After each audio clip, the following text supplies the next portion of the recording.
Yeah, I got one. Now, my orthopedic surgeon told me that if Is it it this didn't Friday or work next Friday? and Oh, this have Friday? surgery or give up Oh, her it's cowboy something boots. even besides what I Schedule saw. surgery. Yeah. Boots. Heck with that. Unfortunately, If so, I'll have to go across the street and get something and bring it over. Mine wasn't a complete panacea, but it has helped. Yeah, that's fine. Gumbo. You don't like Cajun food? Oh, This no. probably would be easier. Still a recommended word. I'll do this, just do the. Jenny found that, so now we're going. So Well, we're not just doing it last year. Rough Creek, Oh, Rough Creek. that's my students. We got a room at the inn. Kids for the weekend. You guys all know about the gala on the 24th, right? Somervell History Foundation. Oh, yes. Is that I coming up hope through you all July, will right? consider coming. Okay, so same I know nothing about 10 it. months. Tell me what you're calling. Bernard's Mill, it's Somerville History Foundation. Just 3.8. Supports and maintains Bernard's Mill. Do you know where Bernard's Mill is? They're having a gala at 6 o'clock on the Thank 24th you for doing that. at Bernard's Mill. Why does Bluffdale? They're gonna have a tasting of all the restaurants in the area. They're gonna have all sorts of What to? prizes and. Let's eat. I've never eaten it. Yeah, we'll go eat that. I haven't eaten it, let's You see. have it at the other one? They're gonna have a Mike Daniels band Didn't I eat them? Is it It's good? really good. and good food. Because They just- Madonna doesn't like Cajun. Drove, oh. Are you on the historical Not anymore. Surely they're gonna have something else. Surely they got to. Yeah.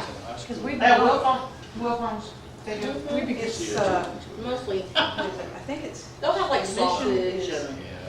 Is it boudin? 45 persons, They have something like that. I know. No, Oh, Boudin's not sorry. gonna be for her. Surely they got. Mhm. I'll figure out something. I'll just eat the corn.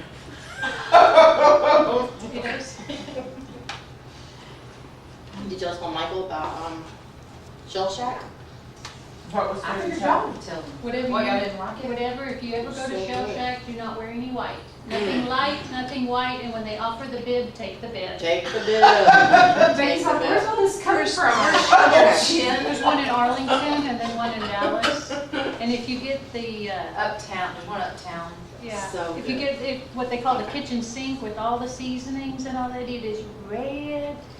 And And, it's all over you. It's all over you. and some people wore white pants. She had white pants on, she had a white shirt, it was all over, and she goes, where's all this coming from? And I we go, didn't, we "From didn't your know, chin." we didn't know when they brought around bibs. So all four of us were like, we don't need that. All four of us needed it. We had it everywhere. I thought my mama taught me how to eat, but apparently not well. Is it Cajun food or seafood? It's seafood. So good. There's supposed to be a Cajun food place in Bluffdale. That's what we That's were what just we're talking talking about. about. We're gonna- Is that any good? Yes. We've heard good They eat things, there. but they're only open the next 2 weekends is what we were told. Because They're they, closed till next. then they're closed during So the we are going Deer to, season. They run beer because- Because processing she's now. a butcher. Oh, really? Yeah. As a second job? Yeah. Interesting. That's her main job, this is her second job. Oh, okay. so we're going to there, and if they offer us a bib, we're taking it. Mm-hmm. It says online that she opened it up just to give her deer processor something to do. Interesting. Back to work, everybody. Hey, she told us to shut up. All right. We're on. All right, so we are moving on to the clinic. You want to touch on this first, or should we, Yeah, I wanted to, no, let's go back to that. I want to the summary? talk a little bit about this, because, you know, we're working to get this to a break even. I wanted to just talk about a couple of things that you probably need to know about this, and that has to do with our allocations. We talked a little bit about allocations. There's about $135,000 of allocations from the hospital to the 501A, primarily me and Becky and LaDonna for the services that we provided with us. That's about 135. The other is the rent. We charge each doctor rent, and that's rent expense to the doctor, and then it's rent income to the 501A. So we'll look at those as we go through there. That's about another, how much? 30 a doctor. 30 a doctor. So maybe, maybe that's 150,000. I don't know. That gets us a whole lot closer to the break even, depending on how you wanted to handle those. But I wanted I want to kind of mention that a little bit, because that's, that's our goal, is to get it to a break even. We're gonna go through and look at them, then I know the other piece of that is the revenue that the doctors are generating in the hospital. So let's look at the individuals, and then we'll come back, and I expect to have a fair amount of discussion about this. We hope we're ready to have that, because we spent a fair amount of time trying to walk through it. We'll start with Dr. Davis, and then we'll kind of go from there. Dr. Davis, let me just say from his perspective, we met with him a couple times. He's rearranging his schedule to be able to accommodate additional patients, particularly those that are coming out of Dr. Turk's and our Dr. Hudson's practice. We increased his revenue by 10% to reflect that, and that also increased not only his but the mid-level revenue. And you can see that annualized 913, and we've increased that up to just a little bit over $1 million, and a little bit on the hospital side too, but not much.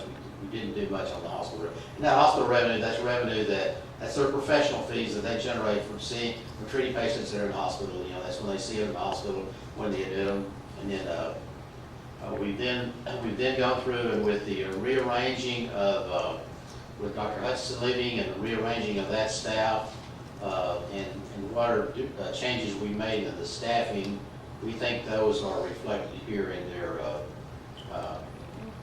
in their individual budgets. There's the clerical salaries, sort of a big number.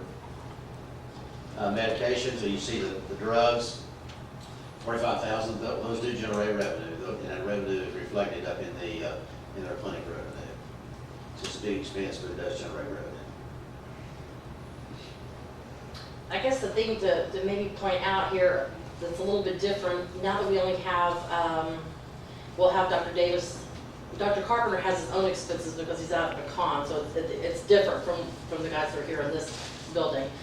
We have Dr. Davis, Dr. Bostic, Dr. Patino, and is that it? I think that's it for over here. So a lot of these allocations that we've made in the past are now having to be shared with the 3 doctors as opposed to the 6 or whatever.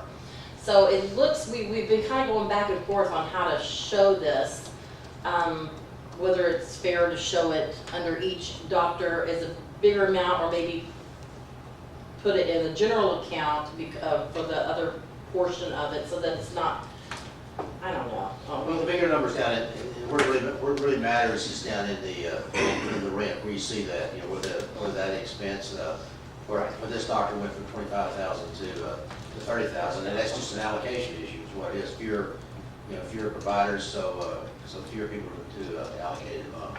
But it does increase our operating expenses just a little bit. Did you say the salary is combined with the mid-level?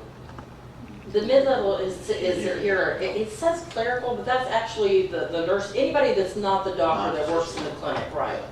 Right. Yeah, that's the physician salaries.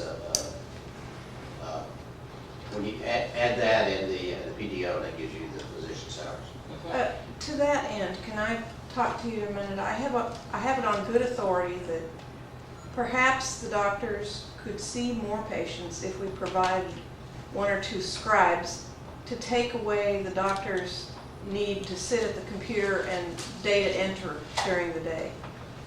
Is that something that you could consider or possibly factor in? Because if they can see more patients because we provide them with 1 or 2 scribes in their offices so they don't have to be sitting at the computer, it might be a win-win situation. Dr. Bassick, do you have anything to say about that? Would you rather have a scribe, or would you rather have an assistant? I mean, that's the deal we made with Dr. Davis. Dr. Davis, said, hey, if I had additional nursing help, I could see more patients. And our agreement with him is, we'll provide you with staff if you'll see more patients, and that's what we've done with him. We've got 3 nurses that are shared, among the 2 providers now, and so I mean, but our answer to all of them is, if you need more help to see more patients, absolutely we'll accommodate that. Now, scribes, I'm not sure I've had discussion about scribes with any of the other physicians. But we did have a conversation with Dr. Davis about additional help to see more patients. Answer was sure. So wouldn't you have to have enough scribes? I don't know about the scribe issue. A different room? I don't know that I have an opinion on it. Well, do you spend a good portion of your time in front of the computer entering data that somebody else could enter? Or do you do that while you're seeing patients? No, I don't. I think that especially with older patients, when you bring a computer into the room with you, it starts to take your attention away from the patient. And older patients in particular, most of our folks in their 70s and 80s aren't big fans of technology to begin with, and if they think you're not paying attention to them, you start to lose your relationship, and then you can't take good care of them because they're not going to trust you. So I don't take a computer in with me. I do that as I can between patients over lunch hour when I go home at night. I think a scribe has the potential of being that same kind of a invasive, I don't know what the right word is I'm looking for. It has the potential of interfering in the doctor-patient relationship. Interfere with privacy. Yeah, right? I mean, Eavesdropper. there are going to be things that patients are not going to say to you because there's a scribe in the room. And in the end, for those patients, it may cost you more time because after you leave, the nurse goes in to finish up, and then they come back out and they say, oh, by the way, doctor, Mrs. Jones wants to talk to you about something without anyone else in the room, right? I think that scribes work really well for certain types of practices. I don't know that a scribe would necessarily work well for me. I think that there are ways to improve how we use our technology, and I think that there's ways to improve how we use our ancillary staff to take some of that burden off of the physicians and to allow us to see more patients. But those are process things which are hard to work through sometimes when you have different personalities. So it's pretty much on an individual basis. Yeah, I think, for example, certain specialties, scribes work great with certain specialties. In a more general setting, I don't know that I don't think they would work well for me with my practice style. I guess that's probably the best I can All right, say. well, I'll just tell you guys that I had lunch with Julia Hutchinson before she left, and we had a good heart-to-heart talk about changes she'd like to see made and help that she would have liked to have received, et cetera, et cetera. So I'm just bouncing out some ideas that she gave me. And it may not be appropriate for others, but food for thought But our, anyway. but our general answer is, if a physician needs additional resources to be more productive or see more patients, absolutely, we're all about that. On line 20, drugs, Yes. are those being signed for at Yes. the office? Yes, sir. They are? They are now. Okay, They haven't always. okay. Most of the expenses in here, salary related and educational, so those are built into the contracts, so those haven't changed from last year. Let's see. This down here is the cost of Athena. Athena is the program they use, and it's shared, that expense is shared with all the doctors. That's the clinic's electronic health record. Right. Yes. Any questions on Davis? And that, we're going to show you some more in a minute, but you know, it's got a $95,000 loss right now. Included in that is the $30,000 rent. The salary allocation is not included in each individual physician's income statements. It's on the general side, which we'll look at a little bit. Are you going to raise the rent now that Dr. Hutchinson is gone? Or just swallow the $30,000 that she was paying? No, we're going to rent that to Dr. Burris. Oh, okay. She's Why did asking. their rent go up? It went up because it's a fixed amount, and it's sort of an allocation among fewer providers. We don't know if that's the right way to do it or not, but I mean, we've got, we know what the building rents for. If there's 6 providers, we divide it by 6. There's a number of providers, that's why I have it up, is because there's fewer physicians. Don't Burroughs and Schmidt pay rent where they are? Absolutely, they do, yeah. So we're still gonna be down Now, whatever, she wants to rent Dr. Hutchison's space. but we'll still be down where she is, the rent that she would pay She's for where adding she a is practice. now, No, right? no, she's adding space. Oh, Oh, yeah, yeah, She's- yeah, she wants to add. In addition to what she's got, she wants Dr. Hudson's space. okay. She's adding the middle, right? And it should be adding to the level. So the 45 on the Athena, that's, each one is billed at, it's broken down even. Yeah, we talked quite a while about this today to see if we, that's based on collections, not providers necessarily. It's based on dollars collected. So we think we've got, it went up a little bit there, but I think that's a reflection of his increase in his revenue as opposed to an allocation issue. What is the contract on that? How does it read? Oh, well, that's what we're talking about today. There's 3 elements. There's 3 elements there, and we're negotiating with them on two areas. One of them where they're charging us a percentage. We're trying to get that reduced, and then we're negotiating with them where they're charging us a collection fee on some incentive payments that we don't think we ought to be paying it on. But as far as Athena, I mean, Athena is a very good product. But we're in the process right now of negotiating some of the individual line items on their contract right now to see if we get those lower. So I don't know the actually, date of I don't know the date of the termination of the contract. So we're projecting the expense of Athena, it's gonna go down, but it's being shared by fewer doctors. So it's kind of misleading here. I mean, it's actually less than, we're projecting it to be less than what it was this year. The other little amount, I mean, purchase service has a couple of other things. It could be just ProTech or whatever. But so you'll see up here, you'll see the 45,000. That's the Athena, and then whatever else that was in annualized, we just moved it over. So they won't all be 45,778. They might vary a little bit, just depending on the other anything they had done with ProTech or anybody else. This is Dr. Carpenter, and we've increased his revenue because of the 2 mid-levels. Here. Again, contract, his salaries and such are based on his contract. The allocation of staff.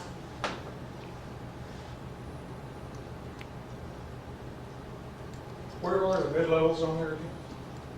Where? Yeah, Over, oh, you No, mean, here, yeah. They're clerical. right here. Yeah. okay. Yeah, their That's all, salaries. it's all non-physician staff. That's his whole office, besides him. Yeah. Exactly. Nurses and reception. Okay. Exactly.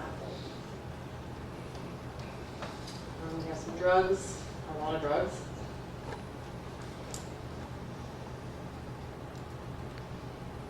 His rent's gonna be different, because I think, well, I explained it when we were looking at Pecan, Dr. Carpenter and Pecan, they both share the rent out there, plus a little bit of that is allocated to rehab for their new area.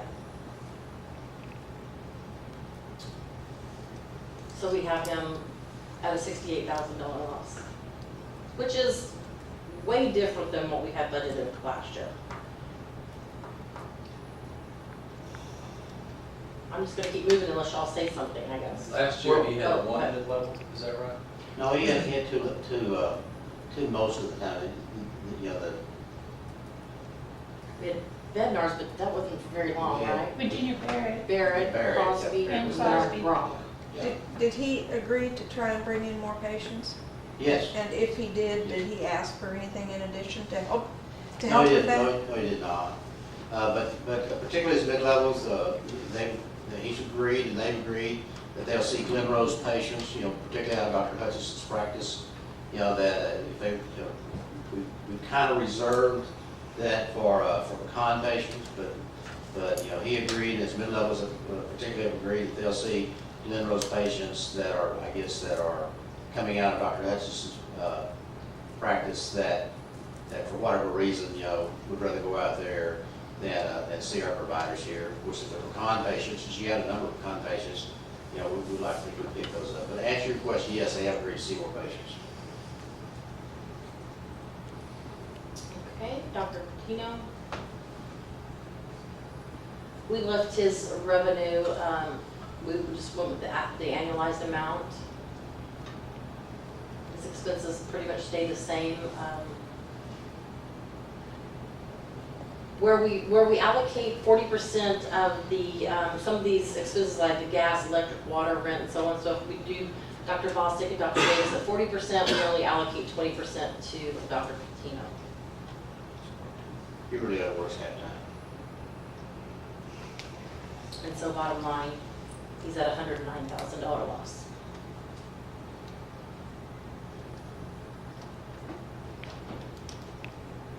Everybody's kind of so quiet. Okay. I want to talk about a little bit, Ben. I think we've been pretty aggressive in terms of our retention of patients, particularly as far as Dr. Bostic is concerned. We've estimated that we'll keep 75% of Dr. Turk's patients, and then we'll keep 50% of Dr. Hutchinson's patients with her mid-level coming over to work for Dr. Bostic. I think that's pretty heavy load. But that's I know Dr. Bostic speak to it, but he's been making introductions to the patients for some point in time with the expectation that he would a number of those patients would go over his practice.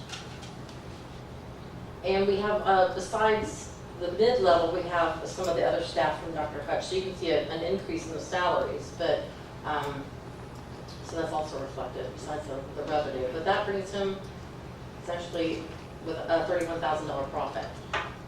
We'll talk a little bit about it, and again, Dr. Bostic, chime in anytime like, but I think one of the things that we're in the process of doing over in our clinic here is number one, the staff deciding, the providers deciding what hours that they're going to be open to see patients. Dr. Bostic sees patients in the evenings, Friday till 4 o'clock or whatever time we agree, and then whenever those hours, whenever we're open for those hours, we'll have a clerical and a clinical person there, a non-provider, a nurse, a clerical and a nurse there at all hours that our clinic is open, regardless of whether there's a provider there or not. So if the patient wants to make an appointment, there'll be someone there. If they have a clinical question, there'll be a clinical person there that can try to answer their question for them. And to achieve that, what we've been able to do is when Dr. Hudson leaves, we can bring her clerical staff over, change the hours of reduce the total hours worked, but keep all of those. They'd work a 36 hour week for 4 of them, as opposed to our original thought was that we'd reduce one of them, one FTE, but I think we'd be better off by reducing the hours of all 4, keeping all 4, but then making sure that we have a clerical person there whenever we're part of our hours of operation are. And I think that's a change. I'll tell you that's a change. Ray, how does the public know what his hours are? If I come here to go to the doctor, I'm going to go to the front door at the hospital. I'm not going to come to the back. Well, we just need to make sure that Marie and the volunteers know the hours, and then we're gonna have it put on the front of the clinic, and we're also putting that on the mailer. Well, and we need to upgrade the website, and I think there's a lot of different things that we need to do. And I think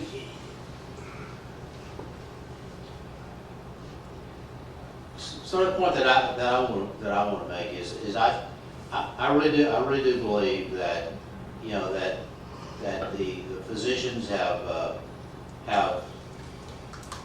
through their own initiative have really agreed to work with us on the improvement of the bottom line for the 518. I really do believe that, And Dr. Bossie was taking a leadership role there, but I think we'll see that. I mean, the proof is always in the pudding, so I guess my thoughts there is, okay, we can watch it for a quarter, see if it materializes, see if we're getting an improvement in our 501A performance, and then we'll know which direction to go from there.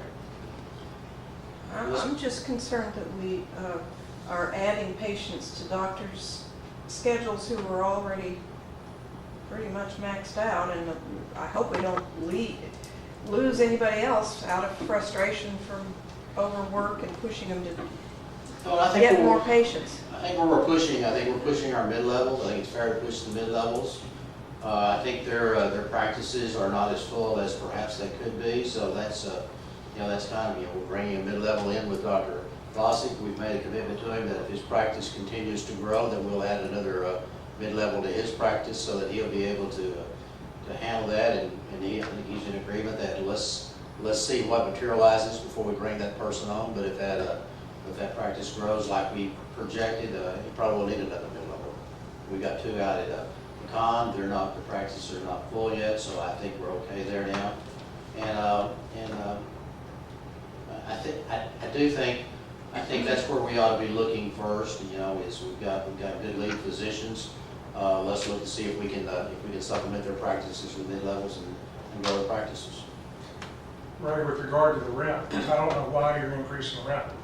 I think Because somebody left. I think that's a good question. We talked about this afternoon and tried to decide what we're going to do, and we thought we'd just bring it back to y'all. I think there's 2 places to go with it. I think we can put it back into the. Go ahead, let's look at the general account now. Let me show you. We can put it back here where it where it doesn't affect any individual physicians, or you can just discount it. Total overall, it's going to be 6 and 1 half does the other, because if we just discount the rent, that's going to be less income for the hospital. But if you want to put it here as a general and administrative expense, which doesn't affect the individual physician's practices, we'd be in total agreement with that. We kind of want to talk to you about that, because I honestly don't think it's quite fair to increase the rent of the physicians because we lost a couple of providers. I think the hospital ought to have to eat It's fine with us. I mean, that's fine with us too. Well, until you get the space filled. I think it's kind of 6 and 1 half dozen of the other. And if my practice grows to the extent that we hope it will, if, in the not too distant future, we add another mid-level, we're back to having potentially 5 full-time providers in that space again. Then you can increase your rate at that time. Well, but I think you're just moving It's just shelves. an allocation. Right, and so I don't, Yeah. and that's so that's one of the advantages of being an employed physician. I'm not really paying the rent. So to me, as an individual, it doesn't matter what line it ends up in. It's not going to change. It's not going to change the consolidated balance, the consolidated income statement at all. When you had the hospital and the 501 together, if we reduce the rent to them, but reduce the income on the hospital side and consolidate. Because when Darren moves over, right, Mike will have Cindy, I'll have Darren, so there's 4 full-time providers. We're almost back to where we were. So it changes the dynamics when we're looking at it as a board as to how close our practice is to breaking even, but which line would you rather see it on? If we're going to say the rent for that clinic space is going to be X, then the rent isn't going to necessarily be dependent on how many providers are in there. That's the rent of that clinic space, and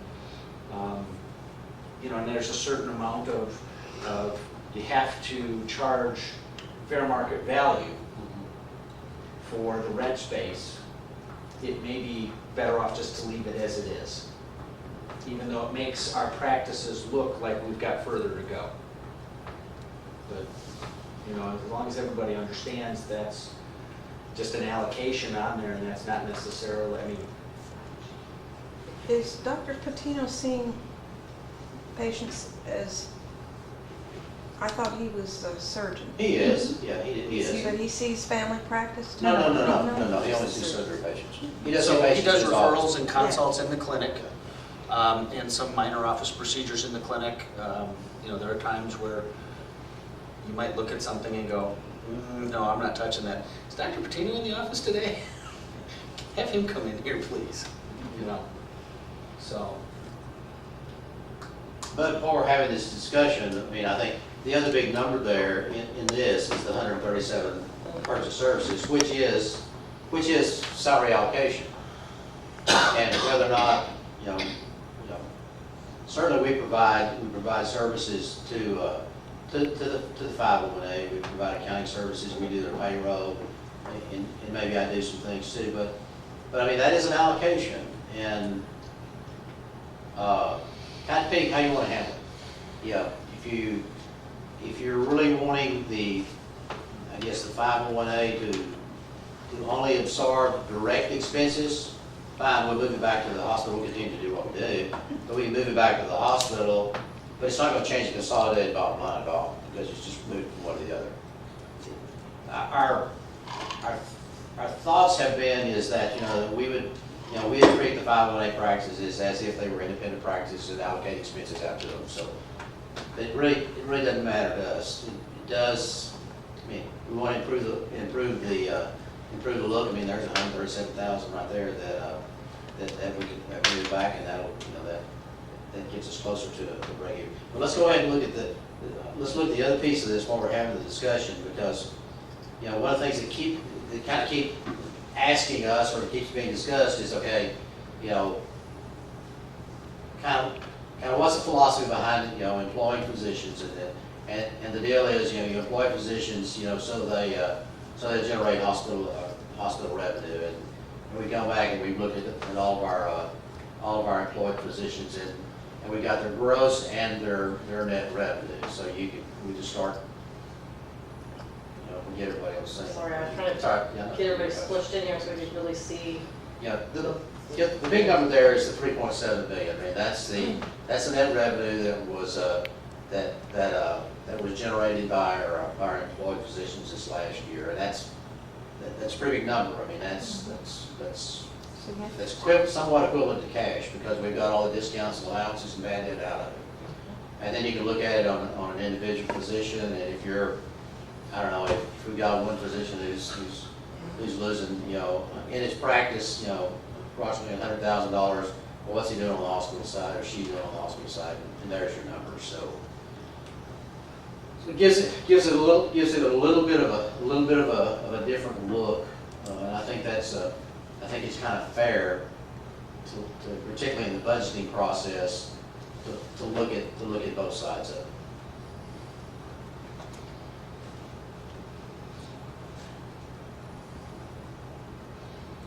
Where's Patino from, please?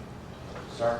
Where's Patino? Here, Well, sorry, we just plugged in this number. Kelly was able to provide that to us a while ago. This information is actually from Kelly. It's on one of her spreadsheets that we include in the board meetings in your packets. For some reason, I'm not really sure, Dr. Patino wasn't on there when I took it over, Yeah. but he will be on there from We now just had on. the primary care physicians on that. But she is going to add him on there, so you'll see him future. So we plugged in, she was able to give me the total through July, just like everybody else, and then we plugged him in there. That's just 50% of the time he's there. Mhm. Okay. Well, initially, when he was employed, he was employed, at a full-time position. The compensation was at a full-time position level. He wasn't generating the income at all, and we went to him and said, hey, what can we do? And we agreed to significantly reduce his compensation, and he then reduced the time that he was required to be here. I'll tell you, he's here pretty much all the time, but Well, that's how we ride. Still contributes a significant amount to the net revenue. Absolutely. Yeah. And that's what, and that's, call me. He's Yeah, healthy. he's available, yeah. Okay, thank you. Yeah. Call me. Of course, he has an accent. But you would expect a surgeon to generate significantly greater hospital revenue than a primary care physician because they're doing the procedures. Well, I guess my concern is, as far as looking at the sheets, balance sheets, is getting the right number on the clinic or the hospital side. We agree. It makes it look clear to me. We agree. And it really makes us no difference at all from an accounting And I perspective. understand it's just nothing shell, Yeah. but it still looks. Yeah, agreed. That's why we wanted to kind of present it that way. I don't know, the salary allocations are not reflected on the individual income statements by the doctors, the ones which we generate every month, and we may or may not have been sharing with the doctors, but You mean the hospital I mean, allocations? the hospital, yeah, they're not on, Right. they're not on Each individual. individual. Right. They're on the general. There's each individual doctor, then there's a general, which is everything else. Right. So, but the rent is, the full rent is reflected in the individual physician's income statements. And that's about $30,000 a month. Pretty big number. Not a month. A year. Per doctor. So it's kind of where you want to see it, and Right. we don't really have a bias, and that's just kind of what we've done, so we don't really have a bias. I don't think there's anything else that,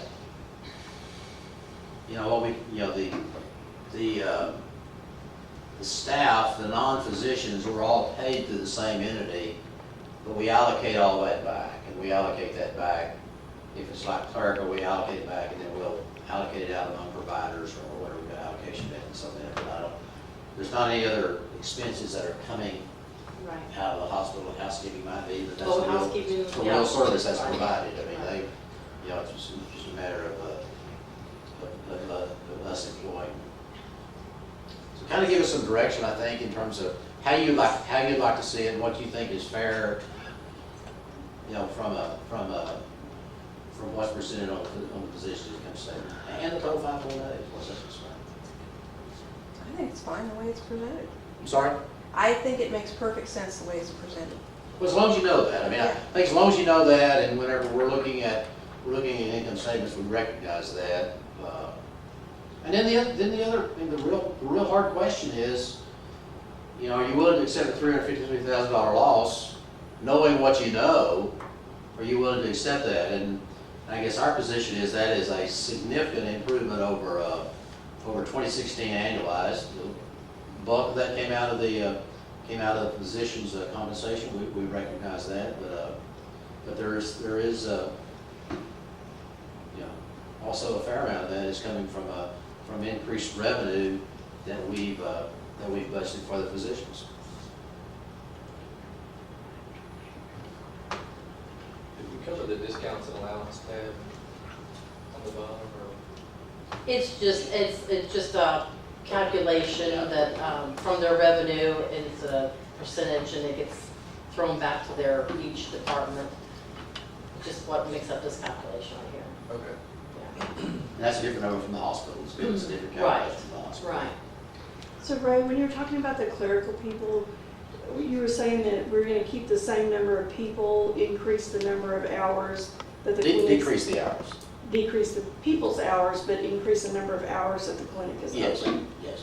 And so we're justifying, it's not the right word, but. Yeah. So we're justifying keeping everyone by increasing the hours of the clinic that's open. And then reducing the hours by 4 for each of the 4 people. Who manages the clerical people at the clinic? Is there a supervisor? Is there? Well, sort of me and Catherine. Yeah. It's a challenge, daily. Yeah, I would agree with you. yeah. If I could give any feedback, that's where it would be. I'm sorry. If I could give any feedback, that's where it would be. There's not good customer service.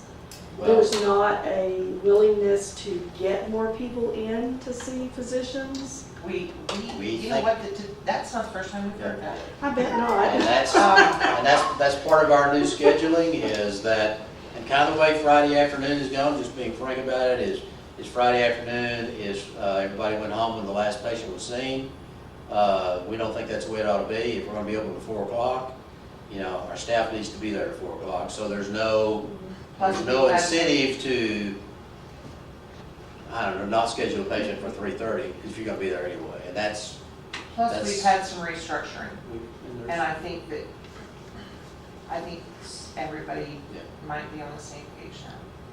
and not everybody's there today that was there last They month. don't have a business attitude. They Well, have, they're- if you they're come up developing here, it. it's more work for me. We recognize that. We recognize that, I'll tell you. We recognize that as a significant weakness, and it's got our attention. It's got the attention of a lot of people, I'm afraid to say. I wish I could argue with you about it. but I just can't. Right back to the numbers for Dr. Davis and Carpenter. Yeah. For Dr. Carpenter, for the year, he was gonna have a $68,000 loss, is that right? Mhm. Yes. It's about 5,000 a month, roughly. Is that not doable?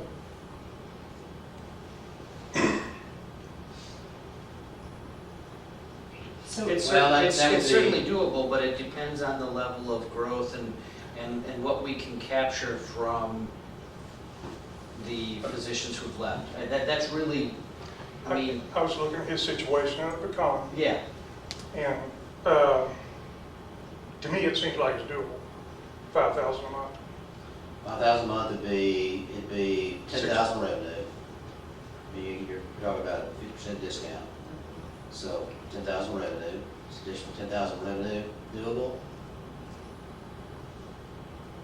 between 3 providers, you would think that it probably is.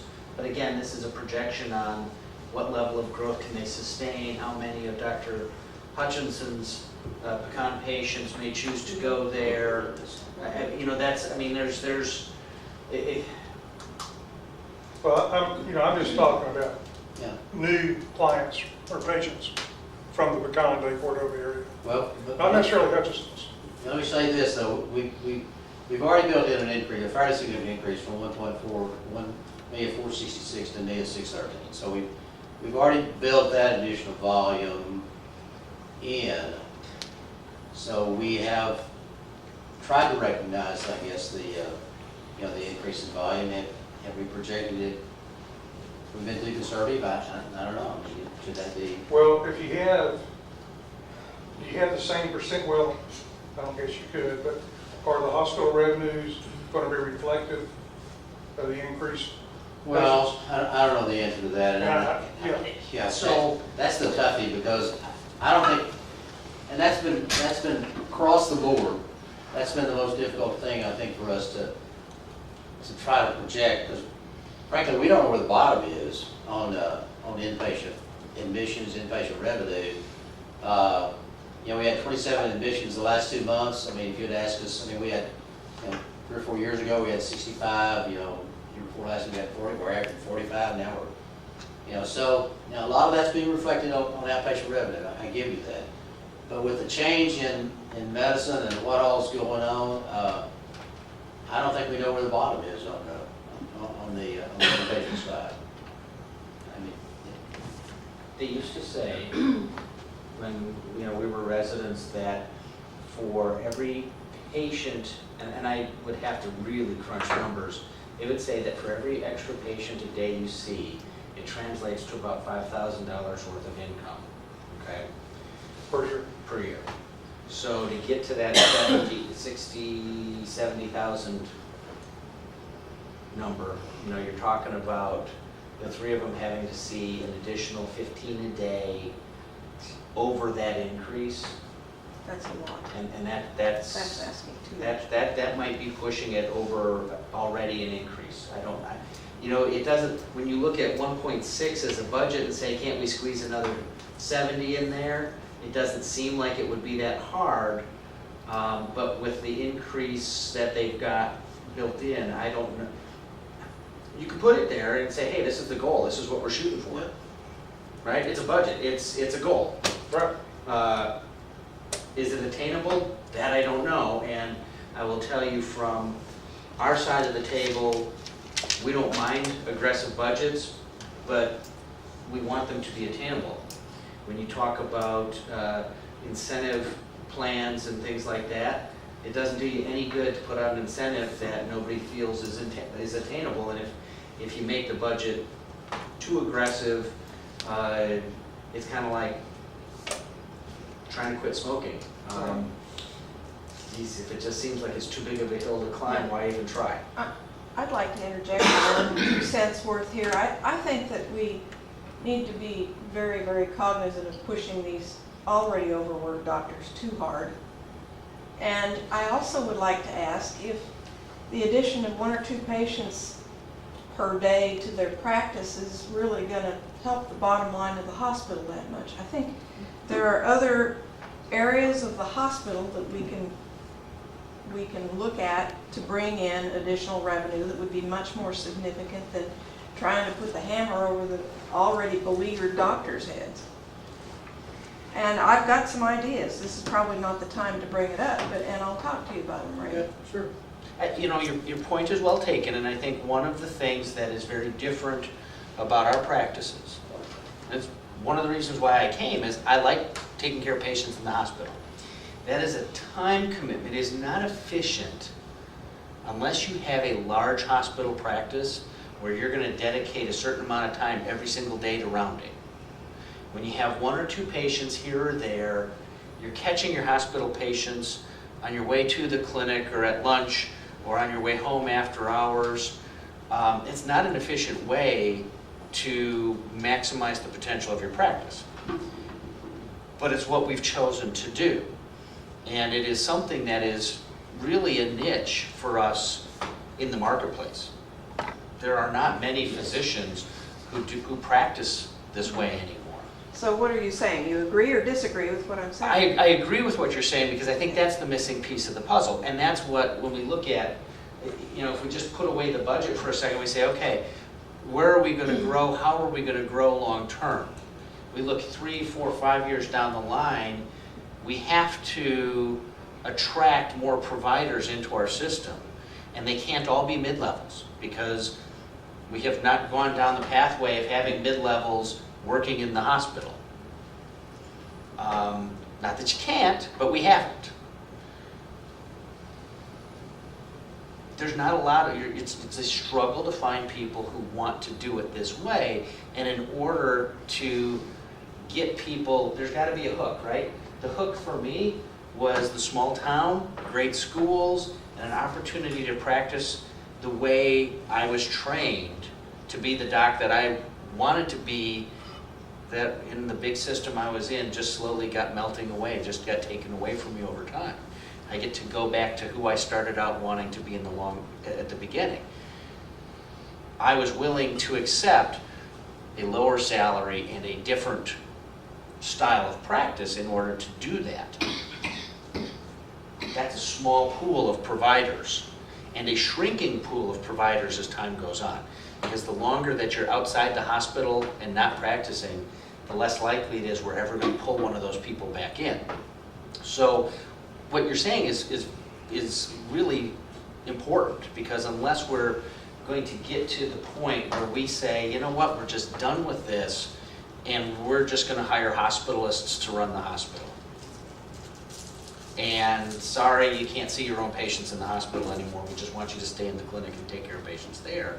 I mean, that day may come whether we want it to or not, but I don't think that's where we're at. And so I think you're right. I think we have to be careful about being too aggressive in the budgeting process and asking for too much out of the clinic, because, you know, when we're talking about the call schedule, for example, the call of 1 in 6 is 1 in 6 weekends. There's still only 3 of us taking weeknight call. That's right. Right. And when somebody's sick, you got to get up and go in the hospital. That makes the next day in the clinic a little bit more tough, a little bit more challenging.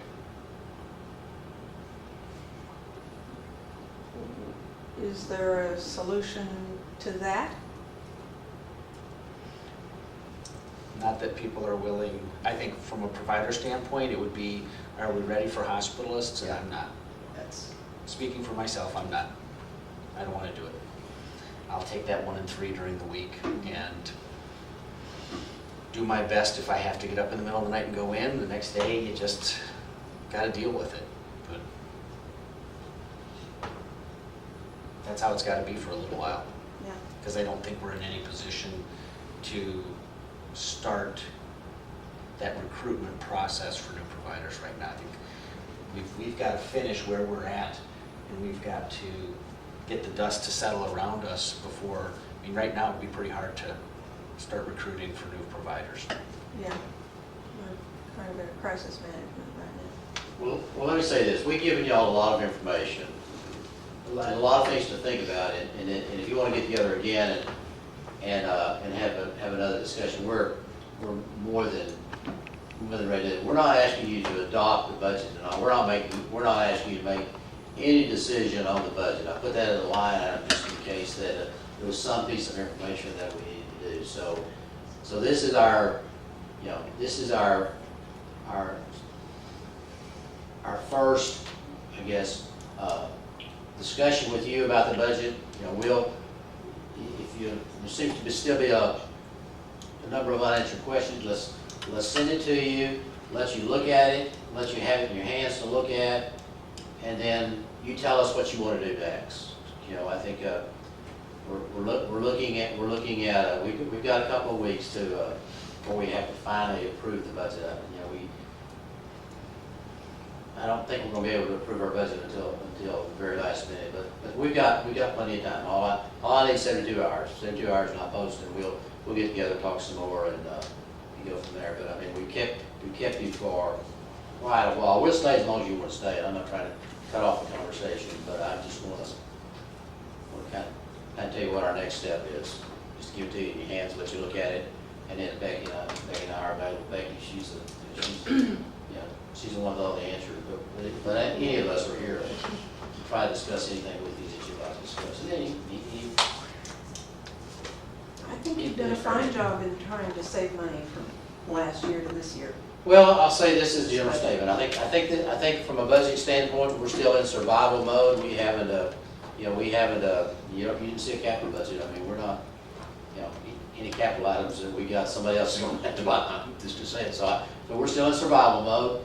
I think there is some opportunity that we'll get a better indication of what the number is going to be from Luminant before we ask you to approve the budget, but I don't have any guarantee that's going to be the case. So I think the thing to do is take a conservative approach on it. If we get new information, we'll share it. If we don't, you'll have to make your decisions based on what we have to give you. Is West Rollin planning on coming to a meeting? Sir? Is West Rollin planning on coming to a meeting? Not that I'm aware of. I can get that. You have to ask him to come. Yeah. One of the things that had come up earlier, and I'm sure there may be questions about it, is, the office hours that we're talking about. We have not set anything in stone, but we have had discussions about the clinic here being open 8 to 6 Monday through Thursday and 8 to 4 on Fridays. So we're trying to get that firmed up because people need to know, and I think that's the challenge is that people just don't know when we're open. We're going to get it on the door, get it on the website. It might be another option for a mailing, right? Yeah. It wouldn't hurt to really let people know what we're available for. Well, that's what we put on the mailer. I think you need to do a blitz for the whole medical center. Right, that's what we want to do. Agree with that. We've already got the budget hearing set for next week, Monday and Thursday. That's a tax rate hearing. The hearing on the Tax rate tax hearing. rate. The hearing on the budget will be,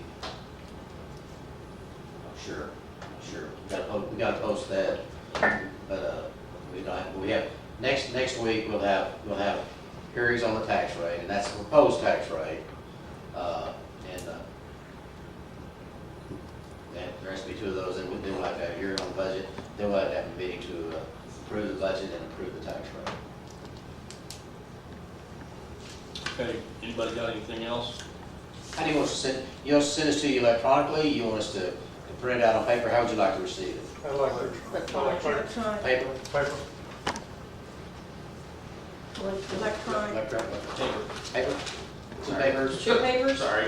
No problem. That's all right. Good. I can do electronic. Okay. All right, two All right. papers. And that was Dwayne and Dr. Ross. Yeah, let's do it in the middle, they wanted. Oh, it's half. No, mine electronic. Okay, all right, guys. Save that tree. All right. Yeah. Okay, Plan another one. item four is discussing if necessary to take action on the 2016-17 budget. I make a motion, we pass on that. I'll second. Okay, motion by Dwayne Griffin to table that, No, let's pass it. and, second by Pat. Bruce, any discussion?